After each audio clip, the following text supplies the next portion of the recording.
ya dokter, Ya. kita harus segera untuk periksa karena ini bukan hal yang tabu lagi ya sahabat Basoka. Ya. Baik dokter. Kemudian dokter, apakah penggunaan toilet umum yang digunakan secara bersama dan kemudian juga gonta-ganti pasangan nih dok, apakah dapat mempengaruhi keputihan juga dokter atau bagaimana dokter? Ya, jadi salah satunya ya tadi ya, maksudnya yang ditanyakan oleh Kak Dewa bahwa apakah penggunaan toilet salah bersama apakah bisa menyebabkan artinya keputihan atau infeksi yang lainnya ya. Secara tidak langsung pasti, artinya mohon maaf, secara tidak langsung bisa menyebabkan penularan ya, menyebabkan penularan.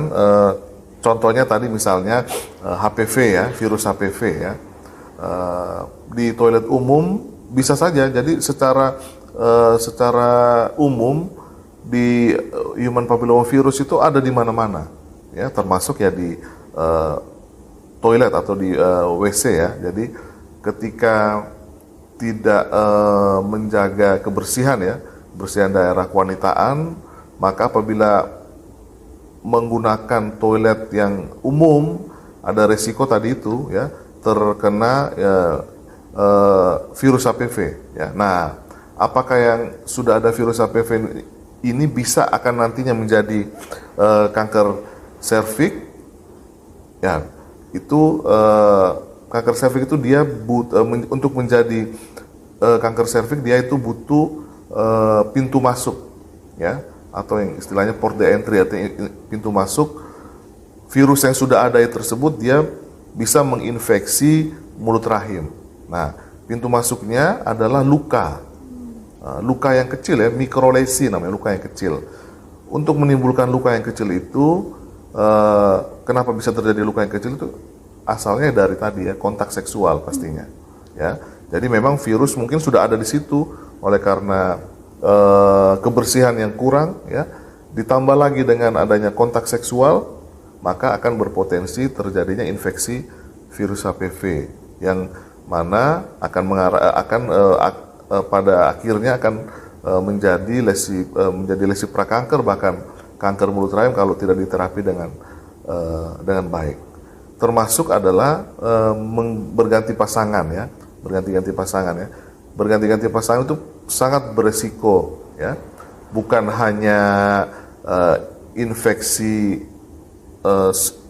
HPV saja ya, infeksi yang lain pun bisa ya, misalnya penyakit sifilis ya, penyakit HIV ya, hepatitis ya, hepatitis B dalam hal ini ya, yang mana bisa ditularkan melalui kontak seksual, terlebih yang bergonta-ganti pasangan.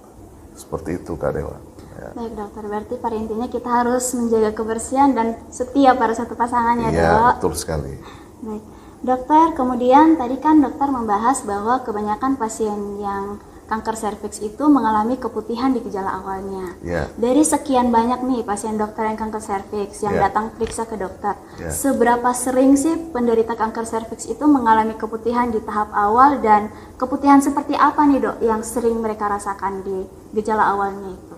Ya, jadi tadi sempat kita bahas di awal ya. Jadi keputihan yang pastinya yang tidak normal ya, keputihan yang berbau ya, kemudian kadang disertai dengan perubahan warna ya, mulai dari kekuningan, kehijauan ya, bahkan sampai bercampur darah ya. Nah, ketika sudah bercampur darah itu ya, itu biasanya sudah masuk bukan cuma di lesi prakanker saja ya, tapi sudah ke tahap kanker dia ya, sudah tahap kanker ya, mungkin sudah kemungkinan besar sudah di stadium lanjut ya, karena kita di Indonesia, khususnya kita di Kupang ya, itu pasien-pasien yang datang ya, pasien-pasien yang datang dengan keluhan keputihan, kemudian bercampur darah, berbau busuk atau berbau tidak enak, itu kebanyakan datang itu dengan gejala tersebut dan didapatkan sudah masuk ke tahap kanker ya, sudah bukan lesi prakanker lagi ya, tapi sudah di tahap kanker, bahkan sudah di stadium lanjut ya, sehingga penanganannya pun pasti akan tidak maksimal ya. Jadi sebagian besar biasanya ya itu tadi ya, sebagian besar datang kondisinya sudah di stadium lanjut ya, sehingga ya penanganannya pastinya akan lebih tidak maksimal ya. Yaitu berdasarkan data ataupun pasien-pasien yang selama ini datang berkunjung ke rumah sakit Profesor Wisat Yohanes ya, karena kita merupakan rujukan akhir di NTT untuk penanganan pasien-pasien kanker ya, salah satunya adalah kanker serviks, karena kita merupakan satu-satunya rumah sakit yang punya ya, yang saat ini punya dokter kebidanan dan kandungan konsultan ya, yang sudah konsultan onko ya, onkoginekologi ya, itu saat ini di NTT ya, baru di kita ya, baru di rumah sakit Wisat Yohanes, yaitu Bapak Dr. Lawrence ya. Jadi beliau yang akan melakukan terapi terhadap pasien-pasien yang sudah masuk ke tahap kanker ya. Nah, dan dari pasien-pasien yang beliau tangani tersebut ya, kebanyakan sudah di stadium lanjut ya. Ketika sudah di stadium lanjut, maka penanganannya pun tidak maksimal ya.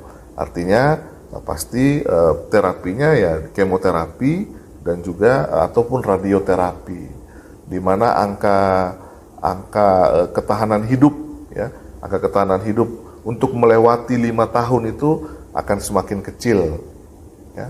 Nah, itu makanya kenapa saat ini pemerintah Indonesia ya itu sedang menggalakkan ya, termasuk bekerja sama dengan organisasi, dalam hal ini adalah POGI ya, yang menaungi dokter-dokter kebidanan dan kandungan seluruh Indonesia, itu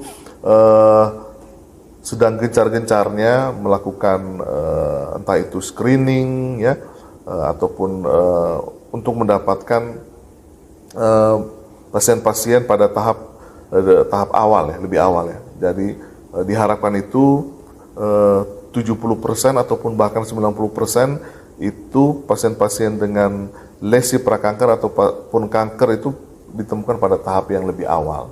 Karena semakin awal diketahui, semakin dini diketahui, maka penanganannya bisa lebih maksimal, sehingga memberikan angka kesembuhan ataupun angka 5-year survival-nya atau ketahanan 5 tahunnya itu lebih baik dibandingkan kalau misalnya sudah datang dengan di tahap sudah stadium lanjut. Nah, yang sudah stadium lanjut ya tadi itu biasanya sudah disertai dan bercampur darah, seperti itu keputihannya, seperti itu Kak. Jadi penting sekali untuk melakukan pemeriksaan rutin. Nah, seperti itu Kak. Baik dokter. Teknologi sekarang sudah semakin canggih ya dok. Yes. Berarti tergantung kitanya aja dok, para perempuan bagaimana untuk kita bersikap dan mengambil keputusan ya dokter. Yeah. Nah dokter, kalau misalnya kita membicarakan tentang keputihan nih dok, kan ada sempat nih terdengar kabar keputihan itu bisa diatasi dengan obat tradisional nih dok. Apakah benar? Soalnya pernah dengar informasi menggunakan itu dok, seperti kristal dan berbentuk seperti peluru. Yeah. Apakah itu boleh dokter atau malah berbahaya dokter? Iya, baik. Jadi bagus sekali ya, maksudnya ini memang sering terjadi di pada perempuan ataupun wanita-wanita di Indonesia, khususnya di NTT atau di Kupang ya Kak ya. Jadi mungkin karena informasi yang masih kurang ya. Jadi tadi ya, bahwa keputihan itu kan tadi kita tahu bahwa dia ada yang normal, ada yang tidak normal ya. Kemudian ketika dia memberikan gejala yang tidak normal, maka memang idealnya harusnya diperiksakan ya, dipastikan betul apakah keputihan ini suatu kondisi yang normal atau yang tidak normal. Untuk tahu tidak normal ya harus dilakukan pemeriksaan. Salah satunya pemeriksaan fisik tadi, kemudian dilakukan pemeriksaan di laboratorium, sehingga kita tahu betul bahwa oh ternyata ini memang suatu infeksi. Nah, kalau infeksi maka pengobatannya adalah sesuai dengan infeksi yang bakteri yang menimbulkan infeksi tersebut. Ya, jadi Tapi kalau misalnya ternyata keputihannya suatu kondisi yang normal, nah justru kalau kita memberikan memberikan pengobatan tadi, justru tadi itu yang saya jelaskan bahwa di dalam liang vagina itu kan selain ada bakteri yang tidak normal, ada bakteri yang normal. Nah, kondisi idealnya itu bakteri yang normal itu dia akan tumbuh lebih banyak dibandingkan bakteri yang tidak normal, sehingga bisa menjaga suasana di dalam liang vagina tersebut, sehingga tidak menyebabkan tadi itu ya, maksudnya keputihan yang berbau dan sebagainya itu. Nah, kalau kita memberikan bahan-bahan dari luar yang bisa menyebabkan pertumbuhan bakteri yang baik tadi menjadi menurun, nah itu justru akan menyebabkan bakteri yang patogen atau bakteri yang tidak normal itu tumbuhnya lebih banyak, berkembangnya lebih banyak, sehingga akan malah menyebabkan gejala yang lebih berat. Ya, jadi ketika ada keputihan, pastikan dulu keputihan itu normal atau tidak normal. Kalau tidak normal pun harus diperiksakan supaya mendapatkan pengobatan yang sesuai. Karena kalau kita mengobati diri sendiri tanpa memastikan bahwa betul atau tidak keputihan itu suatu kondisi yang tidak normal, maka tadi berpotensi akan merubah suasana di rongga vagina tadi, oleh karena bakteri yang seharusnya bakteri yang normal tadi tumbuhnya lebih banyak dari bakteri yang tidak normal, terganggu pertumbuhannya, maka akan menyebabkan gejala-gejala keputihan yang yang jadinya menjadi patogen, patologis atau jadi tidak normal. Jadi untuk penggunaan cairan-cairan pencuci, cairan untuk mencuci daerah kewanitaan atau pengobatan yang dilakukan sendiri sebaiknya dihindari. Ya, kita yang penting menjaga kebersihan organ kewanitaan atau daerah vagina itu ya cukup dengan air bersih yang mengalir ya, kemudian cara cebok yang betul ya. Jadi kan sudah diajarkan bahwa cara cebok yang betul itu kan di belakang vagina itu kan ada tempat pembuangan ya, ada anus di situ ya. Jadi ada resiko di situ kan kumpul banyak bakteri ya di situ. Jadi bagaimana caranya supaya jangan sampai bakteri yang di bawah itu naik ke atas, maka ceboknya harus betul, harus benar ya. Misalnya ceboknya dari depan ke belakang dengan air yang mengalir ya, supaya kuman ataupun bakteri yang berasal dari saluran cerna itu tidak masuk ke rongga vagina. Seperti itu. Jadi ya cuma butuh air bersih yang mengalir aja. Seperti itu. Baik, berarti intinya jangan coba-coba ya dokter. Yes. Mending kita ke fasilitas untuk diperiksakan lebih lanjut. Yeah. Nah, berkaitan dengan itu dok, kapan nih waktu yang tepat untuk seorang perempuan yang mengalami keputihan untuk memeriksakan dirinya ke fasilitas kesehatan? Apakah saat dia masih keputihannya normal, ataukah saat dia sudah mulai patologis nih dok? Ya, jadi pada suatu kondisi yang tidak normal ya, pastinya dia akan seorang perempuan wanita itu saat ini biasanya karena sudah semakin informasi semakin banyak ya, sehingga biasanya mereka akan datang ke ke tempat petugas kesehatan, bisa bidan, dokter umum maupun dokter kandungan untuk memeriksakan diri ya. Nah, tetapi terkadang tadi itu karena berhubungan dengan adat istiadat, ketimuran, sehingga ada beberapa wanita yang juga masih tabu untuk memeriksakan dirinya ya.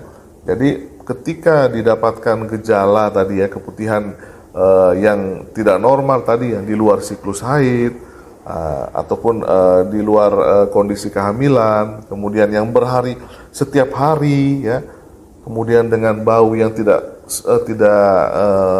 berbau busuk atau yang tidak menyenangkan, menimbulkan gatal yang harus digaruk, menimbulkan luka di daerah kewanitaan, maka itu harus segera dilakukan pemeriksaan. Jadi jangan ditunda lama-lama ya, karena tadi itu kalau semakin lama maka risiko infeksinya lebih berat, penanganannya lebih susah, bahkan ada yang berisiko menjadi lesi prakanker, bahkan menjadi kanker mulut rahim itu kan. Oke, baik dokter.